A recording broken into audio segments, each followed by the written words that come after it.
Big D Entertainment, in association with Dipsy Doodle Productions, presents The Dave Holly Hour, brought to you by TJS Ceramic Studio, Serendipity Studio Gallery and Gifts, Chasers Food and Spirits, Excel Chiropractic, Quality Nails, Jesse Moffitt Entertainment, and the Sioux Falls Arts Council. The Dave Holly Hour features Sioux Empire arts and entertainment conversations. A true lover of arts, entertainment, good food, and fun times, including an occasional Jack Daniels. Okay, so a few Jack Daniels. Here he is, Dave Holly. Welcome, everyone. It's going to be yet another busy weekend in the Sioux Empire. Local comedian Koerner is one of the featured acts at Friday night's BZZZline comedy show. Then Saturday, he takes comedy to his hometown of Freeman for the South Dakota Chislic Festival. Sioux Falls Canaries, they're in town this weekend. John Gaskins lines up the entertainment for them. Friday night, he has the right jolly old elf himself, Santa Claus, at the Birdcage for their annual Christmas in July promotion. But first, let's pop the cork on this bubbly little show. Time to grab your favorite beverage, lift it high, and toast it to being Thursday, a.k.a. Weekend Eve. Hey, the weekend isn't around the corner, it's here! So long, hump day and your frumpy way. We say hello to Thursdays with opening nights. The weekend is near and we can see the bright lights. Yes, Thursday, you're so hearty, we can't wait for Friday, so a day early, we start the party. Whatever you're drinking and whatever you're drinking it out of might very well be determined by where and when you're listening. My choice, a Jasper Newton, Jack Daniels Diet Coke with a lime. For you, be it a cup of coffee, a spot of tea, glass of milk, bottle of water, mug of beer, cocktail, glass of wine, or flute of champagne. Lift it high. Toast to drivers who actually use their turn signals. I almost was going to have a heart attack driving home from my Wednesday morning appointment at Excel Chiropractic. I was in awe. A record 11 vehicles in a row used their blinkers. That is definitely worthy of a toast. Cheers to those that drive properly. Speaking of cheers, which just happens to rhyme with beers, say cheers with a beer or your favorite cocktail at Chasers, West 12th Street and Ellis Road. Make sure you grab some food while you're at it. And then, of course, join us on Mondays for Dave Holly Hour Trivia. And this next Monday will be our monthly wild card game starting at 7. Honorable mention. What over the past week made Dave laugh, guffaw, chuckle, chortle, giggle, simply smile, or maybe even shed a tear of joy?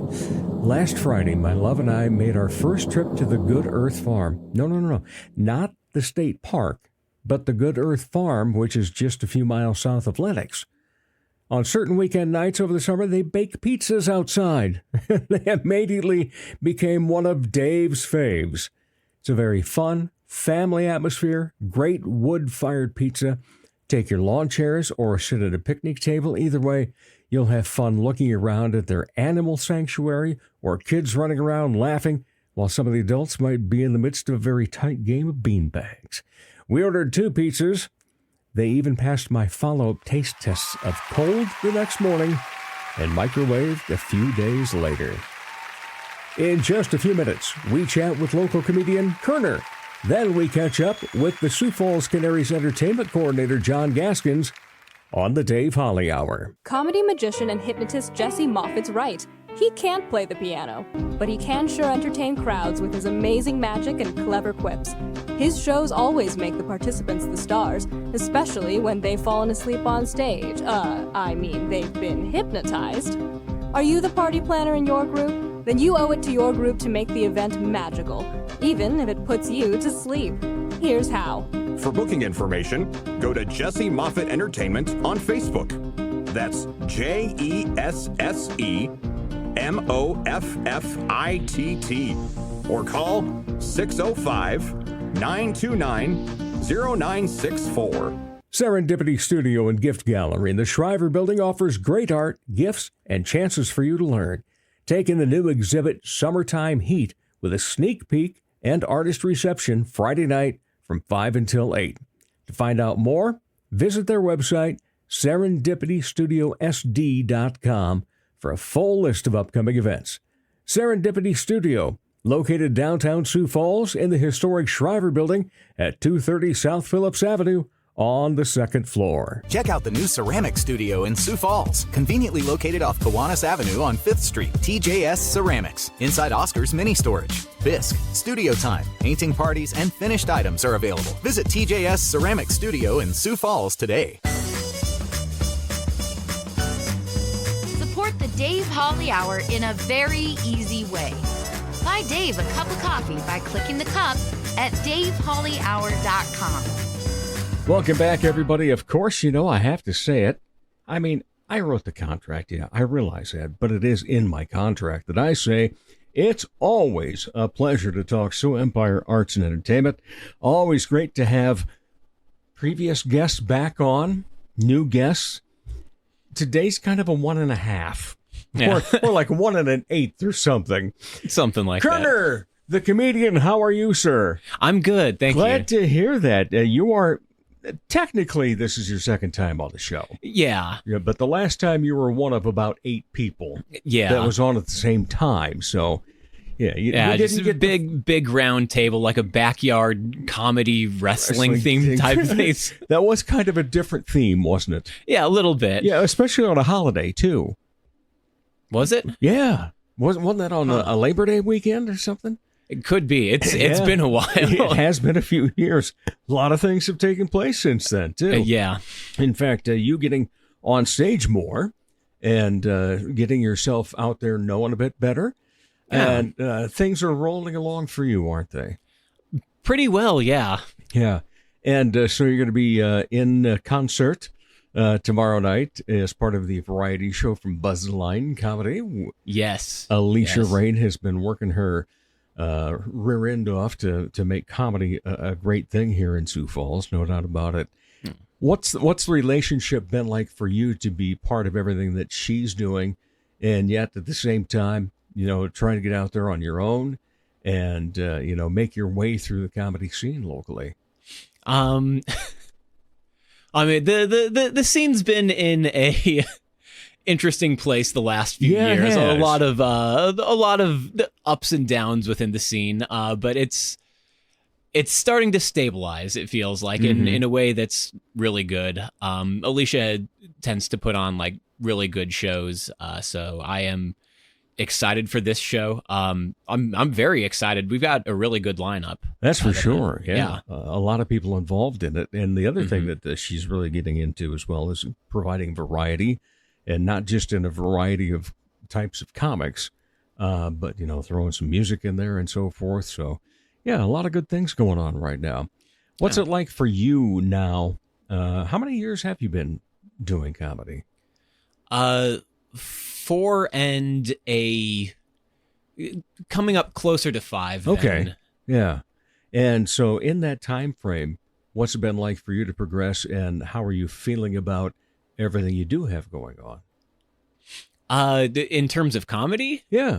Well, I'm hitting the progression where I'm coming back up off of, comedy, as with any sort of creative thing, there's a point where you start and you're like, oh, I'm just starting out, I'm not too great at it. And then you start to reach a point, you're like, oh, wait, no, I'm good. Right up until you realize, oh, wait, no, I suck at this. I need to get better. I feel like I've just been steadily improving. And I'm not going to claim that I'm the greatest comic out there, but I am pretty proud of how far I've come. And I think I'm pretty funny. Yeah. I think I'm quite So funny. Friday night, are you the feature act then? Yes, I am one of 2 features, I believe. Okay. The other being Bree Calhorn, who's been added to the show. So it's... Yeah, so it's going to be a great lineup, as you mentioned. So what got you into comedy then? I think last time that we chatted, it was more along the lines of, what's happening comedy-wise. But for you personally, let's find out a little bit more about Koerner. Oh, I have been wanting to get into comedy for a long time, I guess. Like I've always wanted to do comedy.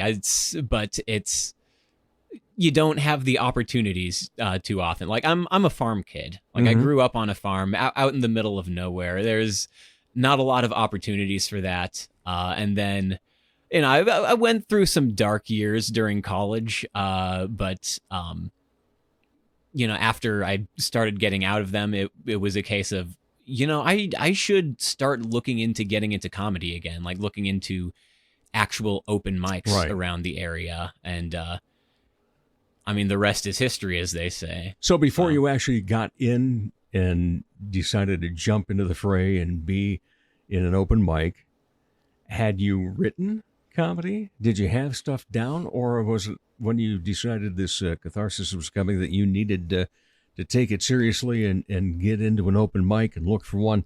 Or did you suddenly go, oh, I better write some stuff now? I came prepared with material I had been working on for months before my first open mic. So I'm very much a writer. The performance aspects of it are ones that are a little newer to me, ones that I'm a little less confident in. But, I'm nearly 5 years in now. I'm finding my footing. I'm more comfortable on stage and happy on stage. Well, it looks that way, and I can tell it as, first of all, I take a look at you, and when you said that you're more of a writer than the performance aspects, because I look at you and you look like a rock star. It's like, this guy has no problem up on stage,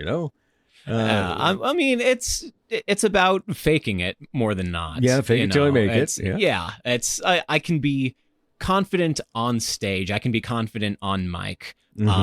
It's just off mic a lot of times. I'm a lot more quiet, a lot more withdrawn. But on stage, I bring the energy a lot more. It's an on-off switch for me in a lot of ways.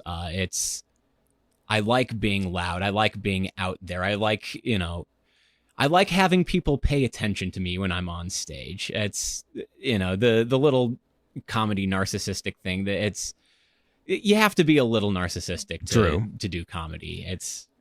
It feeds my ego in a way that, has really helped with my mental health and figuring out who exactly I am as well. So it's... Yeah, because, that is one thing you talk about, comedy, and there's so much that comedians in general deal with when it comes to mental health issues and so forth. So glad to hear for you that it's this positive thing that helps you out.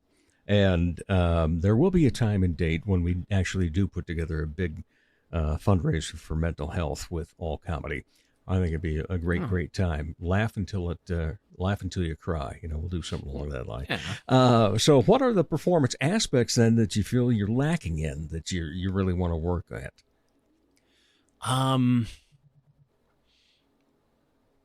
Oh boy, that's a big question. I'd like to be able to be a little looser. I stick to scripts like pretty closely. I am not a crowd work comedian. I'm not good with crowd work. It's okay. You're going to be listening to what I'm saying. This is not a dialogue. This is a monologue. And crowd work is really big in comedy right now. It's a lot of people. That's the stuff that's going viral online. And it's, I have my opinions on it, but one of my opinions is that I need to be a little better at it. I need to be able to react to it because, a crowd that is not good for me, like if a crowd is not connecting with my material, I need to be able to go off book a little bit more. Right. I feel like. Yeah. Change direction and, get onto a different bit from time to time or... Yeah, just having like more in the back pocket that I can pull out, just connecting with the crowd. Yeah. That is like the big next level that I need to get to. So as a feature act, how long of a set are you going to be doing? I should probably find out exactly how much. It's going to be, I don't know, somewhere from 15 to 30 minutes, probably about 15 to 20. Okay. Yeah. But in that respect, then, to what you were previously talking about, it going to the back pocket, So obviously you're going to be there with enough material to do half an hour. But if you're told 15, you got the top ones picked out. And then if you need to go into the other things. I have started not planning out my sets too far in advance. I'm really trying now to learn to read the room a little bit better, because every crowd's going to like different jokes. You know, there are certain jokes that I tell that do not go over well with certain crowds. I get not super political, but a little political leaning with some of the jokes. And there are crowds that do not like that. So it becomes, okay, well, what are the demographics? Is this a crowd where I can break out like some of my weirder material? Is this a crowd where I want to play it a little bit safer? You know, you want to have the right jokes for the right crowd, and you don't always know what that crowd is going to be until you show up. So it's kind of like a stage time decision for you. A little bit. Yeah. I have the old reliables that I go to. Remember the first bit you ever wrote? Oh. That's a great question. I remember the first bit that I wrote when I started doing comedy more recently. I have actually done comedy a few times before. Like just there were two different occasions. One back when I was at high school at Swan Lake Christian Camp, at a talent show there. And then during college, there was, during like a winter term, I actually got to take a class on stand-up comedy where the final was a performance. So I had stuff for there. And I'm not sure what the first jokes I wrote were for those shows. But once I started going to open mics consistently, I do remember. Where'd you go to college? USF and then DSU. Okay. Two very different schools. Very much so. Yeah. So do you take the theater part that you would have picked up at USF, speech communication type and everything, and then moving over to a school that's known for its technology? Do you incorporate the backgrounds of things like that into your own comedy then? A little bit. Yeah. I mean, my performing arts background is going to be a little less USF and a little more my hometown of Freeman. Yeah. Big Mennonite population. Very much. Very. We love our 4-part harmony. And you know, it's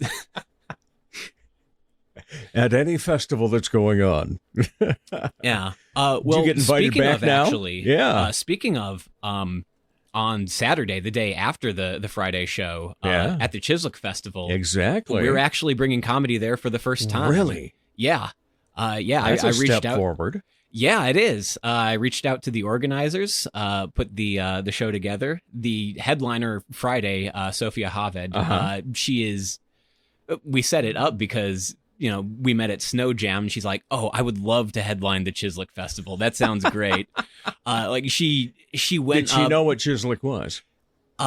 I think she had just found out, but she like went up and more or less improvised a whole set on it. But talking about like she's more familiar with shashlik, which is a dish that Chislic is kind of derived from. So it was an interesting perspective. It seemed like she'd be a good fit for that. So I reached out. I'm like, hey, I want to bring comedy to my hometown. Right. This is a great excuse. This is, you know, a good excuse to bring this Chicago comic out. And I'm excited for it. Well, you're going to have quite the weekend then. Yeah.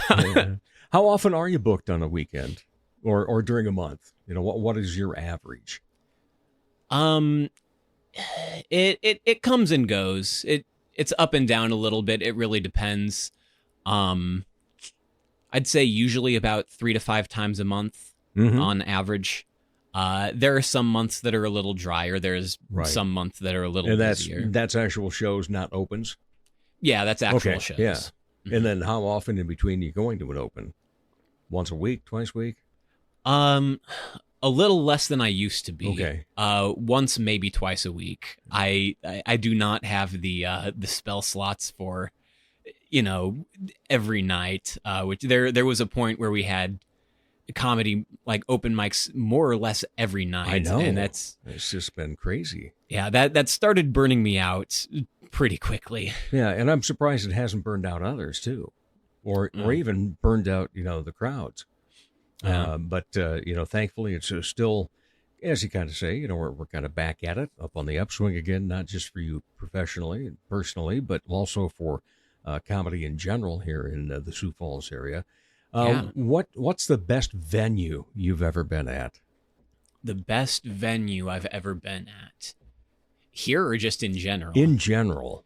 In general, I think my favorite place that I've performed was Painted Prairie at in Minnesota. I'm trying to remember the town now exactly, but it's this vineyard. Like they have it's a winery, but they have their own vineyard. Mm-hmm. And the stage was just out on this back patio overlooking like the what do you call them? The vineyard, overlooking the vineyard. The sun was setting like right as it was going down. So it was like in my eyes, but it was also beautiful. Exactly. Really good crowd there. And it was just such a cool venue to like be able to get that sight as I'm performing comedy. Is there a place that's on the list that you want to get to? A place on the list I want to get to. Other than Madison Square Garden or something. Yeah, I mean, there's obviously the big ones, but it's, I take what venue I can get. Right. Yeah. Who were your influences in comedy when you were a kid out on the farm?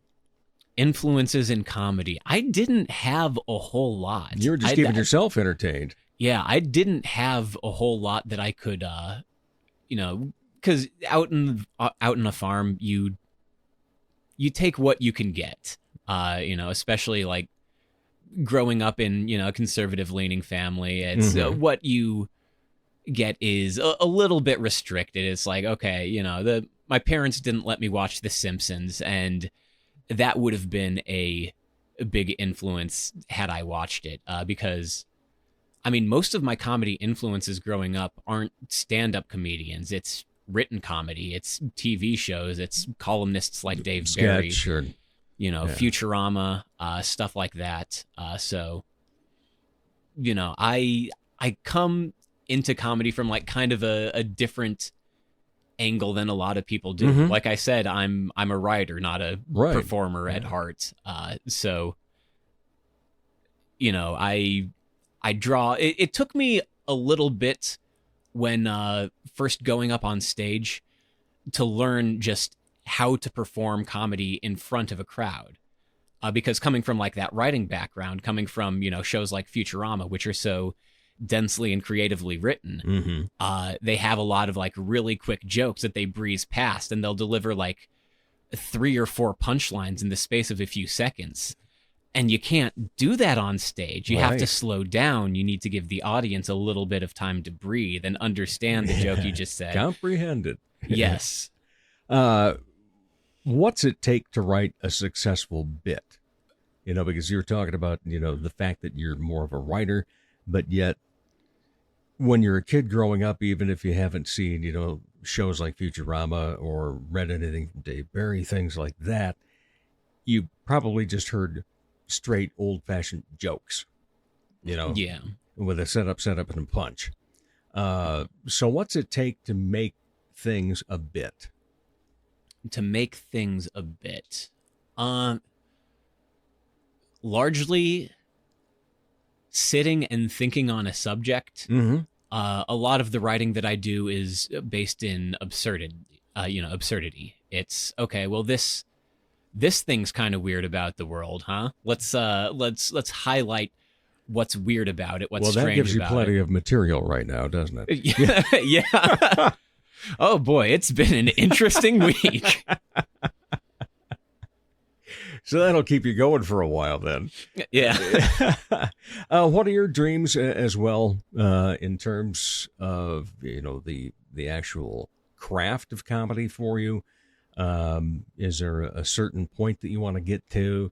Do you want to take your entertainment value to other things besides just being a stand-up comic?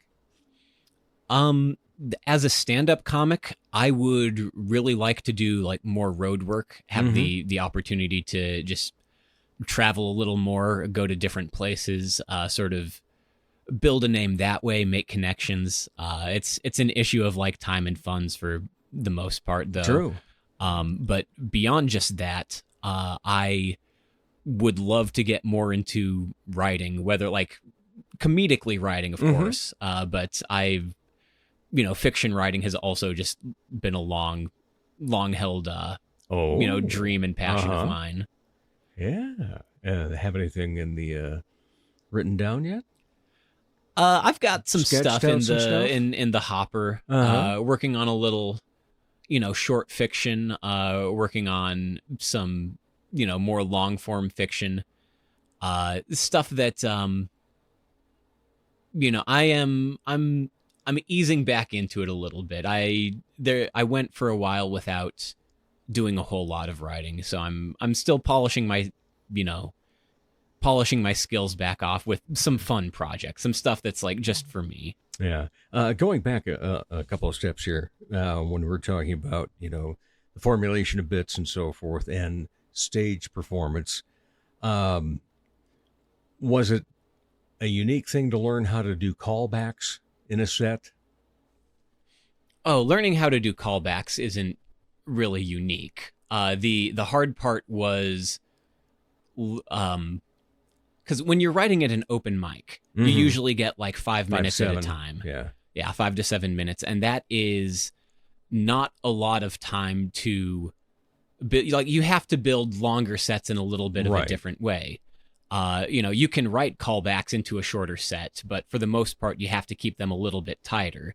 And callbacks, when they really land, is when you have, a longer gap.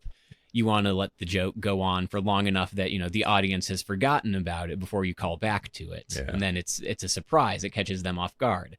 And that's funny. It's, that tension and release. I guess I never thought of it so much as to that the audience has forgotten about it. But that is a great way to put it, because it does hit you when somebody's got a great callback. It's like, oh, man, I should have seen it coming even. Yeah, well, I mean, you don't see it coming because the comedian has moved on from that joke. You're thinking about other things. All the it's new not material. that, they've forgotten, they haven't forgotten the joke. They've just moved past it. They're thinking on what's now. And then you bring them back around. And if you can do that in a way that's funny and poignant, that's impressive. Yeah. What are the topics you're working on right now for Comedy Bits? What are the topics I'm working on right now for Comedy Bits? One that I'm working on now is my anti-advertising campaigns. Oh. We're constantly bombarded by advertisements at all times. And it is getting to the point where I am getting worn down by it. I'm getting a little angry and frustrated. So I am so sick of seeing Ryan Reynolds' face on Mint Mobile commercials. It's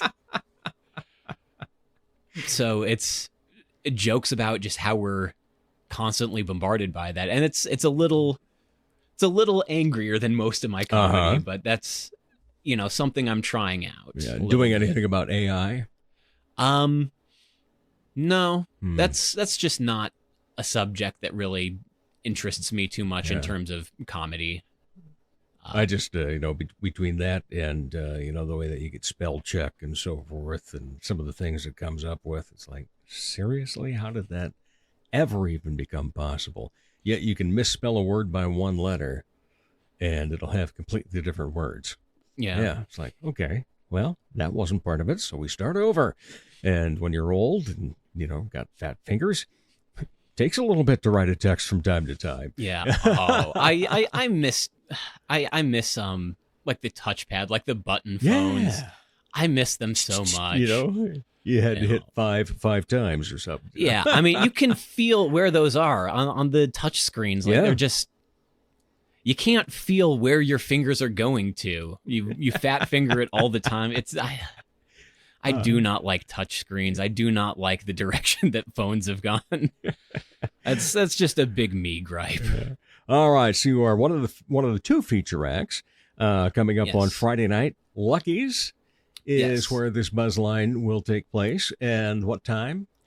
That is a fantastic question that I should check on. Just it's going to be either 7 or 8. Yeah.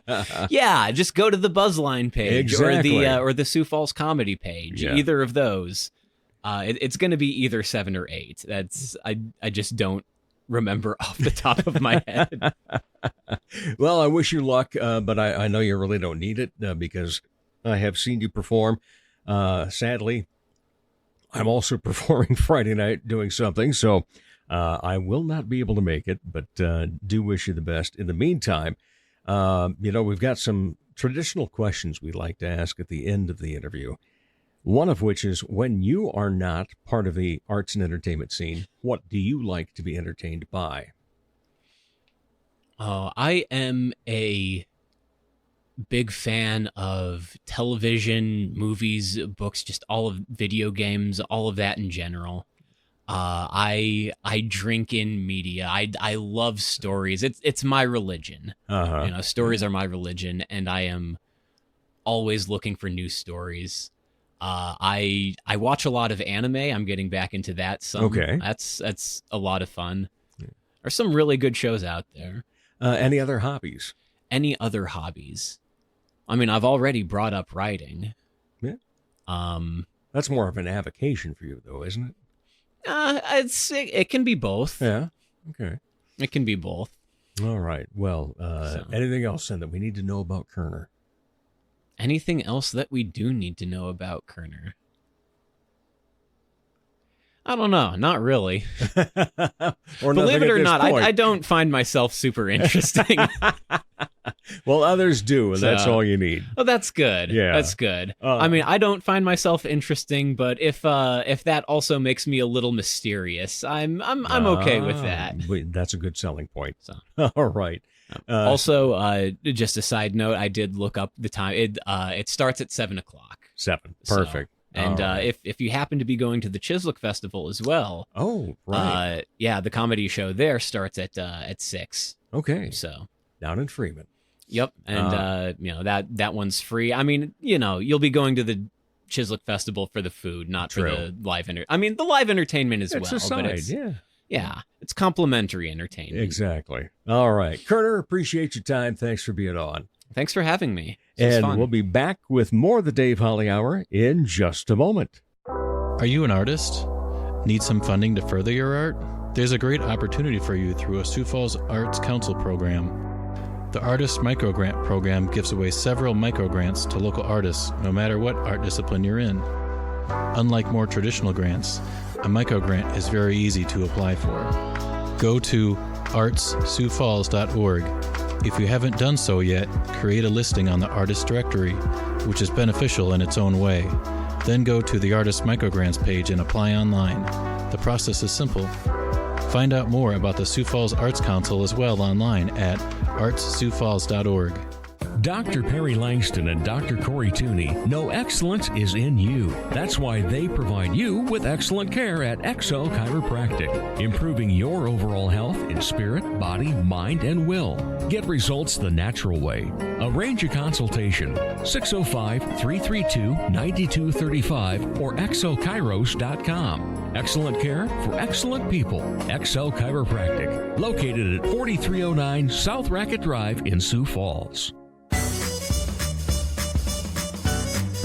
Follow the Dave Holly Hour on Facebook and Instagram. Welcome back, everyone. Oh, yes, I'm going to say it. You're never going to get tired of it. Well, some of you might, but I don't care. It's my show. So, it's always a pleasure to talk Sioux Empire arts and entertainment. Always a pleasure to have a returning guest. In fact, not just a returning guest. I think he still leads the pack. Somebody's on his tail. Oh, really? Yes. Somebody's on his Well, tail. I'm going to have to arm wrestle that person. Yeah, because Yeah. I just was getting updated on who's been, a first-time guest, how many return guests have there been in the past, 10 shows and so forth. So I got everything. We're up to 342 individual guests. Congratulations. Yeah, thank you. Yes. Yeah, it's been a fun ride so far, and will continue to be. Yeah, I don't have any plans to jump out of this and do anything else really. So we're Well, just good. having a fun time. Well, that's better for everyone. Yes, We're all and- better for and- that. And so the Canaries are better this year. Wow. Better. Yeah. Better. They're incredible. They're the best team in their league. They're pacing themselves, and we're 60 games in, so we're 60% of the season through to have their best regular season ever, and they look like they're a very formidable force to win the league title. There's a lot of good teams in their league, and I know this is not a sports podcast, but it's nice to be able to say in a segment where we're talking Sioux Falls Canaries that not only are they good, they're outstanding in every phase of baseball. And fans, when they go to the game, whether they know much about baseball or not, they are being treated to some damn good baseball. That is I mean, they for can sure. hit the tar out of the ball. They're the second leading team in the league in home runs, which the Canaries almost always are. The great thing about going to the Birdcage is it's a smaller ballpark with some weird little angles, the walls angled and weird little nooks and crannies out there. Get some weird little bounces when the ball doesn't go out of the yard. But a lot of home runs, a lot of odd bounces, and a lot of runs get scored. But in the past, sometimes we'd lose a game 16-8. Well, now we're winning those games, or we're winning games 8-4 because we have pitching and defense. You're going to see a web gem for those of you non-baseball fans, a diving catch, an amazing double play. You do not need to know anything about baseball to go watch these guys play. And 3 or 4 times a game, win or lose, and 2 out of every 3 times, literally, we're winning. Win or lose, you're going to have your jaw drop at something one of our players does. And usually that's 3 or 4 times a game. And we have local guys doing it. 7 of our players have local ties. Either they grew up in South Dakota or this area, or they went to college at Augustana or USF or South Dakota State. One of them is an MVP candidate of the league. He's a 6'6" Paul Bunyan, tree trunks for legs, home run waiting to happen. He goes up to bat and you just go, that's not fair. That's not fair to the other team. Like if he makes contact, this is out of here. His name is Josh Raywalt, and he went to the University of Sioux Falls. And it marvels me how he didn't play a higher level of college baseball, or he's not playing a higher level of pro baseball, but we're thrilled to have him, and we'll enjoy him as long as we can. But 2 of our pitchers from Augustana, and they're 2 of the best pitchers in the league.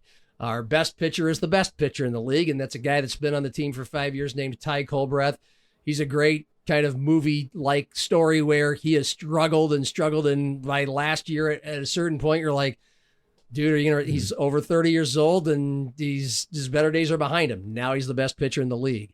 And we've got a manager who, frankly, has been with the Canaries for 17 of the last 20 years. His name is Mike Meyer. He was a part of a title team 15 years ago, the best team in the league, but didn't win the title 14 years ago in 2010. And then was pitching coach for a few more years. Manager got fired. Mike didn't get the job. He went and was somebody else's pitching coach somewhere in Texas for a couple years. And then twice got passed over to become the manager, kept applying, got the gig, and then 5 of his first 6 years were losing years. And the team just continued to struggle, as the Canaries have done for much of their 30-year history. And he stuck with it. The owner stuck with him. I won't bore you with the details, but he's an incredibly nice, good guy working in a place against bigger metropolitan areas like Milwaukee and Chicago, Winnipeg, Lincoln, where it's easier to get better ball players. And he's put together the best team in the league since the end of last August, when this team went on a tear, rallied to make the playoffs, had the best record in the league for that last month. Had one of those just breakout things happen. It's carried over. They've won twice as many games as they've lost out of their last 8. They're 58-29 in their last 87 games. And this guy would have been fired by most teams in professional or college sports just because of his record. But they stuck with him. He wanted to be here. And it's a movie, man. It's pretty cool what's going on out there. That's just the baseball. Yes, because, that's only part of it. Yes, it's baseball. But you are there to basically kickstart, if nothing else, the entertainment for each game, or as you like to call them. Let's see. This year are they we can parties? call them parties. It's fine. Yeah, okay. It's fine. But what is it this year technically? There's all kinds of words I like to use. It's an event. It should be one of your biggest events of the year. It's one of your best experiences. We're making memories. Any one of those will work. Events, memories, experiences, parties. Yes. Good times out at the Birdcage all the time, no matter what the game result is. And what do we have coming up then for the rest of the parties throughout the year? We've got one of our most exciting nights of the year because Santa's going to be there. Christmas in July, coming up on July 26th, Friday night. Well, why? That's one tomorrow? Day away. Yes. What do you know? Amazing. The whole ballpark is lit up in Christmas lights. Santa Claus is going to be there, right out in front, sitting in the big chair. Come on up, pictures. talk to him. Yes. Yeah. Ask what you want for Christmas. Get Christmas. your pictures. Yeah. All of that. Yeah. Incredible night to bring your kid. He's a very cool guy too. I heard. Yeah. Yes. I've met him on a couple of occasions, and he's kind of a big deal. Yeah, he is. Kind of a big deal. He has many leather-bound books. Oh my! And his apartment smells of rich mahogany. True. Yeah. And it's just incredible how many places that guy can be. I know. Whoa. How does he do it? I heard he has a podcast. Well, he does. Yeah. And not only that, but he's 238 episodes. Spot on there. Yeah. Amazing. You're going to get a good gift for Christmas, aren't you? I'm You're trying. Trying, if nothing else. And all the Canaries so far are getting great things for Christmas. I hope so. Woo. Yeah. So we're going to light up the ballpark. Santa Claus will be there, and that's a perfect night to bring your kid. I mean, it's a great place for young kids, older kids, and that's one experience where those are our biggest crowds. Those are our biggest events. Friday also nights brings fireworks. That's why it's our biggest crowds. Because it's Friday night. There's always fireworks after the game. Each show feels like a 4th of July show that you would see at any park or at any event. We do that every Friday night. And so, imagine mom and dad take the kids. You walk right into the ballpark. Santa's sitting on that big, giant yellow chair right in our entrance. And just watch the looks on your kids' faces. The food, you go out to the right, you walk down, and there's a playground. There's a bounce house that's free. It's staffed by our staff, which means mom and dad can, if they'd like, drop their kids off. They will be safe. Let them play so mom and dad can go enjoy. We're your babysitter. You don't have to get a babysitter. You can take your kids. They're going to have a blast.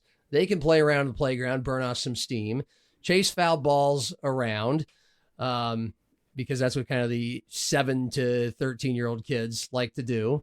And it's a feeding frenzy for the senses, for sure, when you go out to game. I mean, you were at a game recently, so you can tell people one of the things I was surprised about, because it kind of went back to more of a traditional concession stand feel in terms of what you can get, the hot dogs and so forth. What I was very impressed by was the fact that they're Nathan's hot dogs. Yeah. Yeah. So even if you just decide to just get a hot dog, regular old dog, it's a damn fine dog. Well, good to know. I'm not a hot dog eat. I can't believe you people aren't. eat those things, but Oh, one of those people. So you do well. It's not a political or religious stance. It's just they've never tasted good to me, but it's good to know. True. For someone who likes hot dogs. For the people that like hot dogs. Our hot dogs are good. Yeah. Then you got Nathan's. You got Nathan's. Yeah. burgers, chicken fingers, cheese curds, French fries, grilled chicken sandwiches, which for someone like me who doesn't eat red meat, is good because I have the occasional grilled chicken sandwich, and they don't. It's a big chicken patty. It's a buttered up bun. So it's tasty. It's a tasty grilled chicken sandwich, and the popcorn is incredible. We've got the ice cream. We've got the tropical ice. I think that's what it's called. The shaved ice. What am I leaving out? Peanuts. Sure.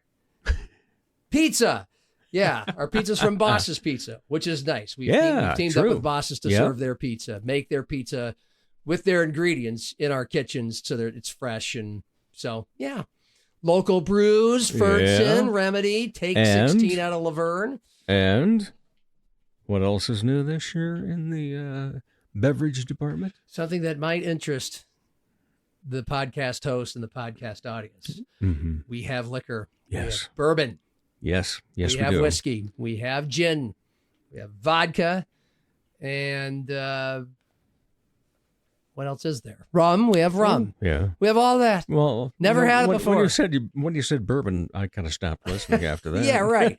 Not everybody loves beer. Not everybody loves beer, but they might still want to enjoy an alcoholic beverage. And, not everybody can have beer. Not everybody. We finally do. And 2 fully stocked bars at the stadium, and the good news is the bars that have the liquor are bars where you can see the game while you're waiting and ordering, or you can just hang out there. We got 2 bars, one on our berms down the third base line in the grass, and another out in right field, which is more of a tiki bar type of thing where some people are having their big group outings, but it's a big space.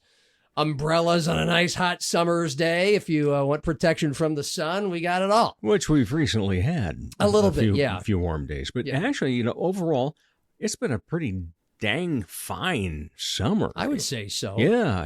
We didn't have the bugs, which is nice. Right. We sprayed for the bugs, so mosquito-geddon didn't hit the birdcage. We were very cognizant of that. We played it up. My hosting character was Deep Woods Danny for the night. No, goodness. I had the camouflage. I had the little mesh beekeeper thing hat. Yes. Yep. I was walking around offering people bug spray and just walking around saying, "How about them bugs? How about them bugs?" Like, we just stared it right in the face, combated it, and in fact, Deep Woods Danny declared a war on bugs at the start of the game. Oh, declared a war on bugs. Bold move. Got a no more bugs chant going, and people were really receptive to that. If there's one thing that can unite this country in these it's deeply polarized times, it is Deep Woods Danny and the war on bugs. Yes. Everybody's for that war. Yep. Anyway, we don't... And since we're officially not in any war, at least, we could officially do that. Yeah, and at least at the Birdcage, which is the only domain we could control, we won. But I also try to tell people, if it is a forecast for a dry but really warm, if not hot day like this couple Sundays ago was 95. I think, first of all, it only got to 92. So day games, we are out in the sun. Bring your umbrella. We sell them. We'd encourage you to bring your umbrella. Our bars have umbrellas if you want protection there. There's not much we can do for you there. Bring your sunscreen, bring your umbrellas, and just hopefully your senses are so awakened. Our baseball team's so good, there's gonna be so much energy that you'll forget about the weather. But most games are in the evening, 5:30, 6:30, or 7. And most of the seats in our ballpark are in the shade, and the temperatures go down in the evening. So by all means, if you've been looking to come to a Canaries game, and totally get it, you're going to look at the temperature of that day to decide if I'm going to go or not. Yeah. Totally get it. You're spending your money and you want to have a good time, and uncomfortable weather is not a good time. Just have in mind that the high temperature is not going to be the temperature at the game unless it's a day game. And most of our ballpark is in the shade. It's very pleasant over there. Yeah, and it's South Dakota. There's always a breeze. True. Well, we call it a breeze. Yeah. But it's how windy? There's occasionally a gale force. Yeah. Which, of course, can either help the hitters or it can help the pitchers. Yeah. Depending on the way it's blowing. Those who have paid attention more than I have said that this year, somehow, some way, it's helped the hitters more than any year they can remember. Yeah. Which is partly why we're seeing so many home runs. True. Fun. But, the great thing about a home run is we talk often when we're talking Canaries baseball because we bring this on to talk about the entertainment. Mm-hmm. But a home run is entertaining. People that don't necessarily understand baseball, right? They hear the crack of that bat and it's going over the wall. They're standing up and applauding and hooting and hollering because it was fun. Right. Yeah. Well, and plus, if it's a ball, a hit that seems like it might be a home run, it's got the chance. Yeah. Those kind of hits hover up there in the air for a long time. And it's fun to watch, but you're also, some of them are no doubters, but a lot of them, it's like, get out of here, come on, get out of here, hey, yeah. And then we play the hockey horn sound and the place goes crazy. And I'll tell you this, I've always contested that most people who walk in that park are like a lot of people probably listening to this podcast. You're not there because you love baseball or you're following the Canaries and seeing where they are in the standings every day, which, by the way, you don't need to. They're in first place every day this year.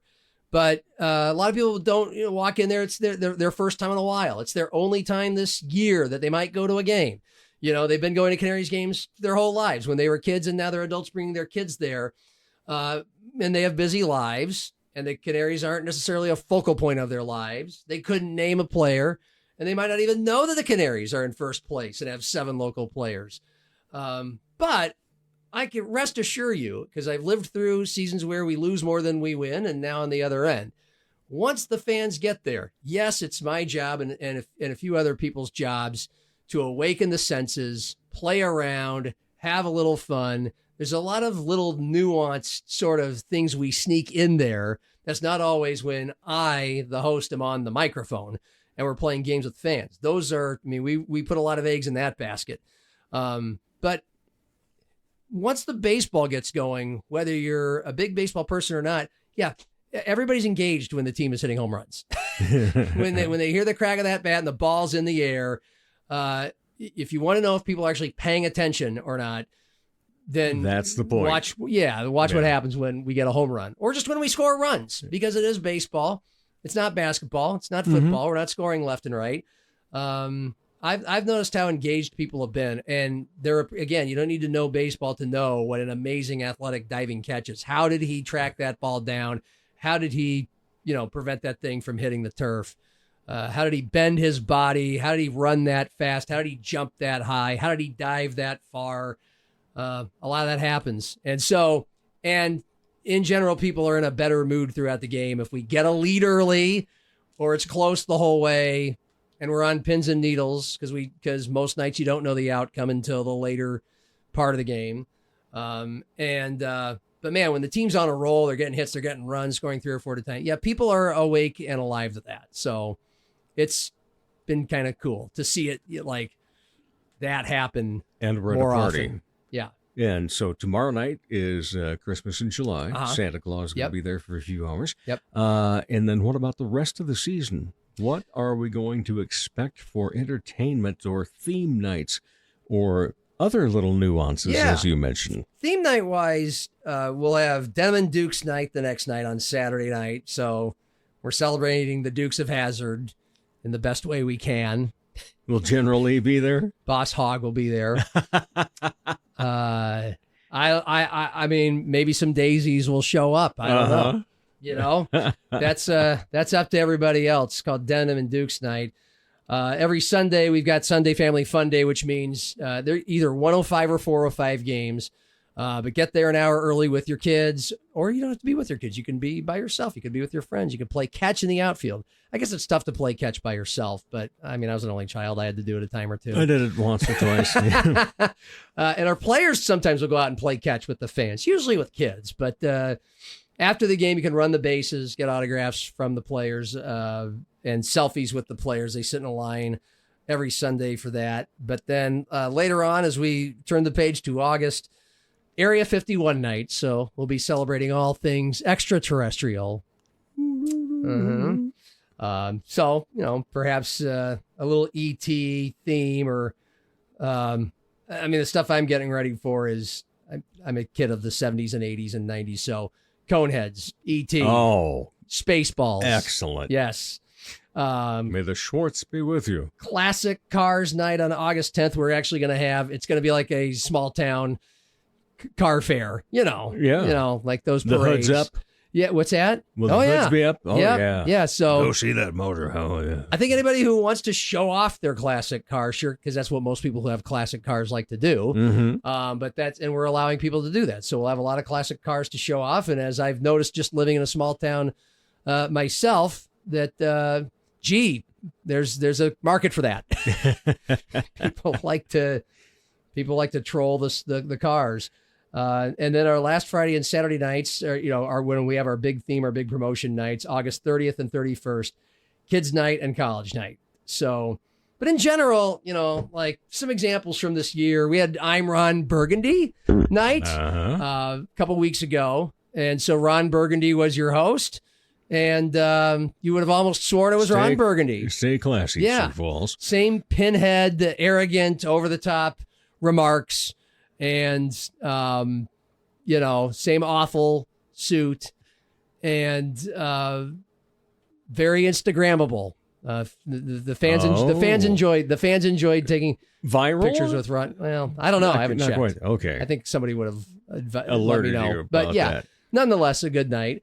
There was Seinfeld night. So, we showed 2 or 3 of the best scenes from Seinfeld. Jerry Seinfeld was your host. And, hilarity ensued. So there's the themes and there's the hosts. There's the games. And we really get kids involved. We really get fans involved of all ages. So we have a hot dog race every game. 3 kids, one dressed up as ketchup, one dressed up as a mustard bottle, and the other one is a hot dog. As the host, I get to control the crowd. I always get a mustard chant going because I just think it's a funny word.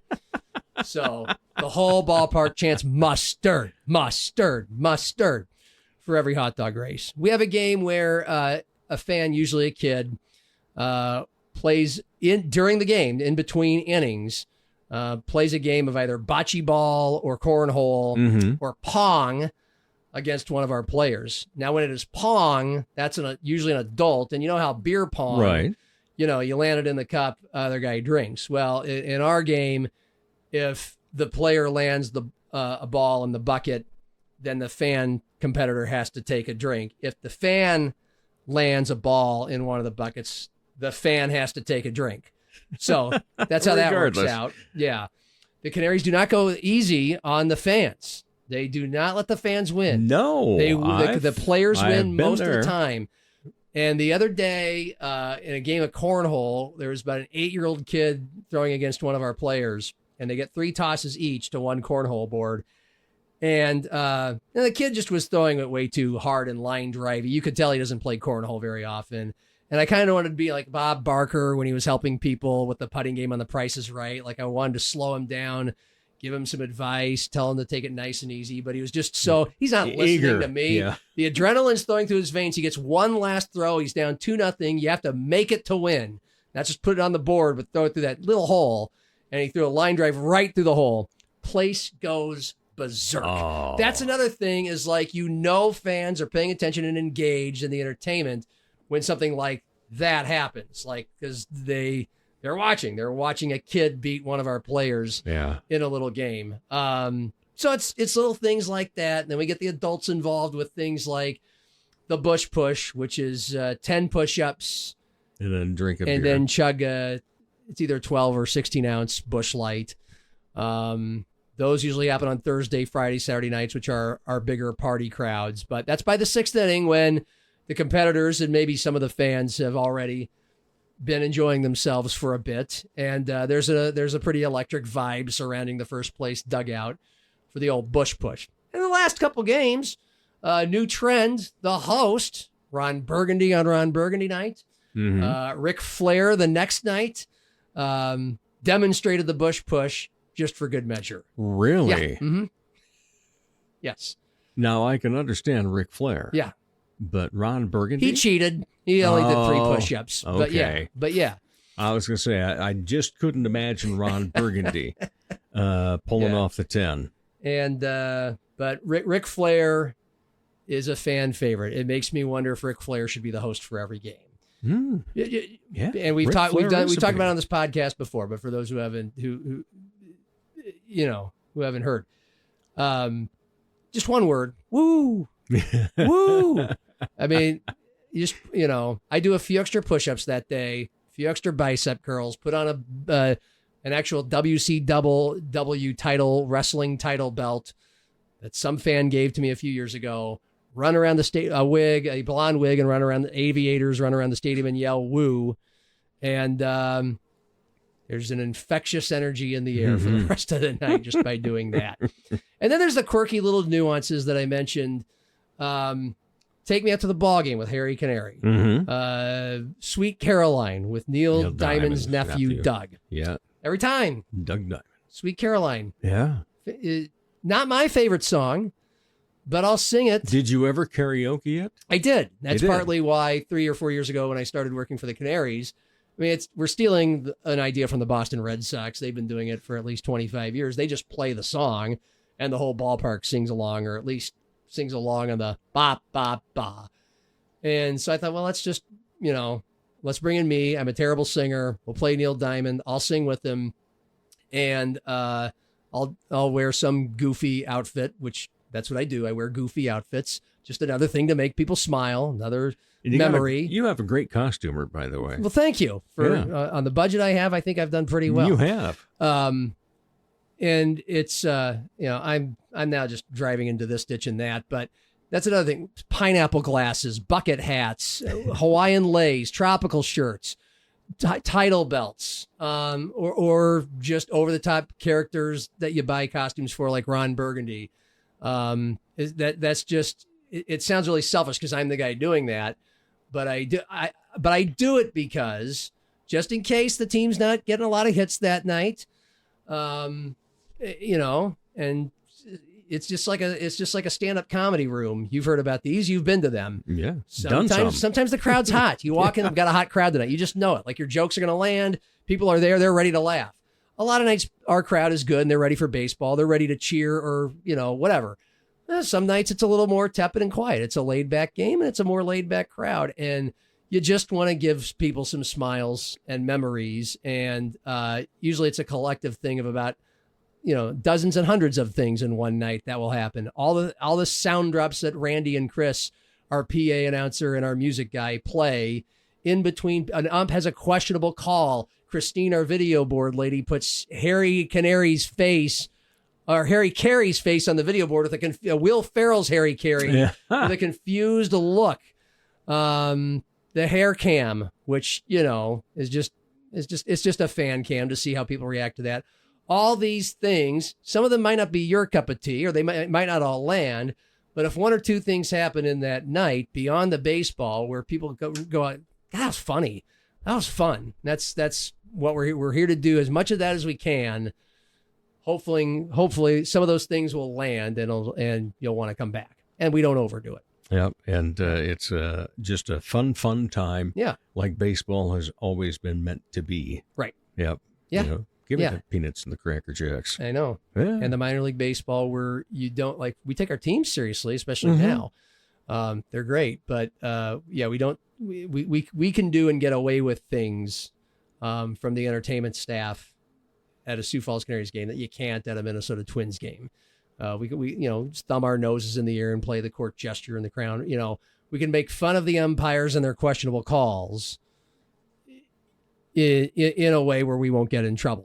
But if you're paying attention, you might notice and you might like it. Very true. Yep. John Gaskins, always a pleasure to have you on the show talking Canaries baseball. You have been on several times, so we've got to come up with a different question for you. Okay. Yeah. All right. So let's go with, who do you find as a professional baseball player to be the most entertaining to watch? Now or Now. I mean, to be honest with you, I sound like a company line guy, but I don't watch a lot of Major League Baseball right now. Because I'm at 50 Canaries games right. a year, so I take some time off from baseball on the nights where the Canaries aren't there. So I mean, again, I'll say like Josh Raywalt, 6'6" home run waiting to happen. Big, tall, strong, lumberjack looking lad. Just, it's, to me, it's must watch baseball when he steps up to the plate. And then we've got a couple guys that field the ball immaculately that you just hope the ball goes to. Our shortstop, Jordan Barth, who played at Augustana. Our first baseman, Mike Hart, will sacrifice his body and lay out for anything, whether he's doing almost a split on the turf to reach out for a ball or tumbling into the stands. If it's Major League Ball right now, and I watched a little more, I'd probably say, what's his name that had his no-hitter, Paul Skeeves. Yeah. That's a phenomenon. Shohei Ohtani, I think, would be most people's answer these days. Aaron Judge is still a must-watch at bat most of the time. We've got our own version of that with the Canaries, but Ohtani being a pitcher and a hitter and Marvel. Circus act. I mean, it's just like that's Barnum and Bailey, and he's got he's got a fair number of steals too. Mm-hmm. Yeah, very cool. Well, who's yours? Currently, yeah. Pete Crow Armstrong, the kid from AAA at Iowa that the Chicago Cubs brought up playing center field. He is just, he's one of those fun to watch because he's incredibly fast. Okay. So he can cover a lot of center field. And he's also incredibly fast beating out bunts and things along that line. He can steal. So he's good to watch, and he has such enthusiasm for the game. That's nice to see. And so that's always a good thing. Yeah. And then, boy, when you go back in time and think about historically, I might go Mickey Mantle. Sure. Yeah. Of course. Yeah. Mickey, he used to hit the crap out of the ball before we had things to measure how far they went. Yeah. Yeah. Yeah. I'd go, like, if I were to watch one player ever, it was easier to come up on our radar earlier this summer, Willie Mays. Oh, no doubt. Because he could do anything. Yep. I mean, the catches he could make, the throws he could make. So the throw and the catch he made was probably the most famous catch in the history of baseball. Just if you look up, YouTube Willie Mays, and that play will come up. Pete Rose steaming around the bases like a freight Charlie train. Hustle. Yeah. And Bo Jackson. I was a Royals fan growing up. Yeah. And George Brett was wildly entertaining. He's kind of like he was the Pete Rose of the American League. Coming out of the dugout after that ump call. After the pine tar, his home run was taken back, and he was thrown out of the game for putting too much pine tar on his bat. Yeah, Google George Brett pine tar. You'll be entertained. Yeah, he was pretty much the American League's version of Pete Rose, just a hair on fire wild man. Yep. Played the game right, loads of talent plus hustle, full throttle. But man, Bo Jackson. I was talking about that on my podcast today. We were talking about the Major League All-Star game, which is the day that we're taping this interview. Doesn't seem like as big of a deal as it used to be. But anyway, Bo Jackson may be the best athlete we've ever seen in our lives. And he had a very short pro career because he tried to play both football and baseball, and he laid his body out so completely for both that naturally his career was cut short. But when he was healthy, both sports were, just, again, phenomenal. Just a human circus act. But baseball was, you stopped what you were doing.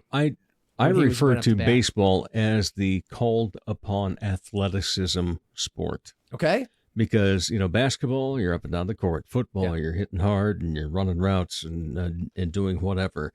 But then baseball, you can have somebody that's been out in right field for all 9 innings, maybe didn't see any ball hit to him. Yes. And then all of a sudden, somebody cracks one and it looks like it's going over the wall and the dude leaps up at the perfect time and steals the homer. Yeah. Yes. That's called upon athleticism. Yeah. You know, how warm can you be when you haven't been active the rest of the game? That's a hell of a point, because basketball is pure athleticism up and down the court all the time, but everybody's in a group. So unless it's a guy coming off the bench out of nowhere to heat up, like Vinny the Microwave Johnson, Detroit Pistons 35 years ago, that's a heck of a point. Because someday, you're just standing there the whole game. And then all of a sudden a zinging ball comes at you off the bat at 100 miles an hour. And how can you react to it? Can you scoop it up? Can you catch it? It seems like, pitchers, you get around 100 miles per hour on a fastball, regardless anymore. Not a lot of people that only throw 85 mile per hour fastballs. Yeah. But the velocity off the bat anymore, 123 mile per hour hit. Yeah. Whew. Yeah. Crazy Not stuff. bad. Yeah. It'll keep you coming back. That it will. All right. If not, the Jack Daniels will. We have that Yes, now. it will. And, it's always available here at the Dipsy Doodle Productions studio. Okay. And you, of course, will be back at another time. Well, good, When Dave. that other time will be, we don't know. We don't know. It usually depends on you going, hey, can I get on? And your always... friend Dave says, sure, yeah. No problem, John. I needed a guest for that week. Thank goodness. All righty, brother. Yeah. Great to see you. Thanks, Dave. And tell that wonderful man, Gilbert, hello for me. I sure will. All righty. He'll beam a smile right back at you. Oh, I can Melt feel your it face. over. Yes, that I will. All right. And we'll be back with more of the Dave Holly Hour in just a moment. Check out the new ceramic studio in Sioux Falls, conveniently located off Kiwanis Avenue on 5th Street. TJS Ceramics inside Oscar's Mini Storage. We have thousands of classic vintage ceramic mold items and several new items too. TJS Ceramics offers classes, special open studio nights, and completed ready-to-purchase items. Bisque studio time or painting parties are available. Visit TJS Ceramics Studio in person today or email tjsceramics@gmail.com for more details. Ladies, when it's time to give your nails some love, get that extra special treatment from Quality Nails on South Minnesota Avenue in Sioux Falls. Manicures and pedicures that look great and make you feel fantastic. Zaya and Tony provide professional care for your hands and feet, whether you just want the basics or an extra special look with added flair. Oh, and guys, it's okay to treat yourself too. Quality Nails. Call for an appointment. 605-334-1463. Never met a meal you didn't like. Here he is, Dave Holly. Thanks again to my great guests, Koerner and John Gaskins. As always, biggest thank you goes to each of you that listen, download, share, and follow. Closing in on some more milestones. I love it. Thank you, thank you, thank you. Thank you so much. Hey, never miss an episode. All 239 of these are online at davehollyhour.com. Both of this week's guests have been on before, so use the search function to listen to their previous conversations. Or perhaps you just need to get caught up on a few of our shows. As the Sioux Falls Arts Council says, together we art. As Arts South Dakota says, home is where the art is. As I say, put some art in your heart. Remember, I'm Dave Holly, and for me, every day is a holiday. The Dave Holly Hour has been brought to you by TJS Ceramic Studio, Serendipity Studio Gallery and Gifts, Chasers Food and Spirits, XL Chiropractic, Quality Nails, Jesse Moffitt Entertainment, and the Sioux Falls Arts Council. If you would like to contribute to the continued success of this podcast, simply buy Dave a cup of coffee. Go to davehollyhour.com and click on the coffee cup icon. Don't forget to stay up to date on the show by following on Instagram and Facebook. The Dave Holly Hour is produced in the Dipsy Doodle Studios by Big D Entertainment. Thanks for listening.